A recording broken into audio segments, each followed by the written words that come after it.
Praise the Lord. സങ്കീർത്തനങ്ങൾ 79 അധ്യായം. ദൈവമേ, ജാതികൾ നിൻ്റെ അവകാശത്തിലേക്ക് കടന്നിരിക്കുന്നു. അവർ നിൻ്റെ വിശുദ്ധ മന്ദിരത്തെ അശുദ്ധമാക്കുകയും യെരൂശലേമിനെ കൽക്കുന്നുകളാക്കുകയും ചെയ്തിരിക്കുന്നു. അവർ നിൻ്റെ ദാസന്മാരുടെ ശവങ്ങളെ ആകാശത്തിലെ പക്ഷികൾക്കും നിൻ്റെ വിശുദ്ധന്മാരുടെ മാംസത്തെ കാട്ടുമൃഗങ്ങൾക്കും ഇരയായി കൊടുത്തിരിക്കുന്നു. അവരുടെ രക്തത്തെ വെള്ളം പോലെ അവർ യെരൂശലേമിന് ചുറ്റും ചിന്തിക്കളഞ്ഞു. അവരെ കുഴിച്ചിടുവാൻ ആരും ഉണ്ടായിരുന്നതുമില്ല. ഞങ്ങൾ ഞങ്ങളുടെ അയൽക്കാർക്ക് അപമാനവും ചുറ്റുമുള്ളവർക്ക് നിന്ദയും പരിഹാസവും ആയിത്തീർന്നിരിക്കുന്നു. യഹോവേ, നീ നിത്യം കോപിക്കുന്നതും നിൻ്റെ തീഷ്ണത തീ പോലെ ജ്വലിക്കുന്നതും എത്രത്തോളം!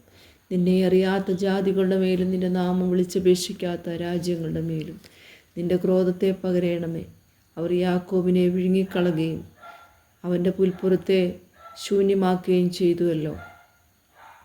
ഞങ്ങളുടെ പൂർവന്മാരുടെ അകൃത്യങ്ങളെ ഞങ്ങൾക്ക് കണക്കിടരുതേ.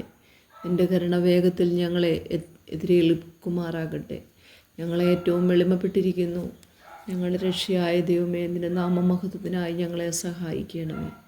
നിൻ്റെ നാമനിമിത്തം ഞങ്ങളെ വിടുവിച്ച് ഞങ്ങളുടെ പാപങ്ങളെ പരിഹരിക്കണമേ. അവരുടെ ദൈവം എവിടെയെന്ന് ജാതികൾ പറയുന്നത് എന്തിന്? നിൻ്റെ ദാസന്മാരുടെ രക്തം ചിന്നിയതിൻ്റെ പ്രതികാരം ഞങ്ങൾ കാണുകെ ജാതികളുടെ ഇടയിൽ വെളിപ്പെടുമാറാകട്ടെ.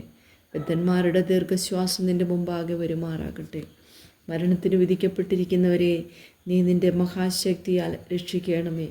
കർത്താവേ, ഞങ്ങളുടെ അയൽക്കാർ നിന്നെ നിന്ദിച്ച നിന്ന് 7 ഇരട്ടിയായി അവരുടെ മാർവിടത്തിലേക്ക് പകരം കൊടുക്കണമേ. എന്നാൽ നിൻ്റെ ജനവും നിൻ്റെ മേച്ചിൽപ്പുറത്തെ ആടുകളുമായി ഞങ്ങളെ നിനക്ക് സ്തോത്രം ചെയ്യും. തലമുറ തലമുറയോളം ഞങ്ങൾ നിൻ്റെ സ്തുതിയെ പ്രസ്താവിക്കും.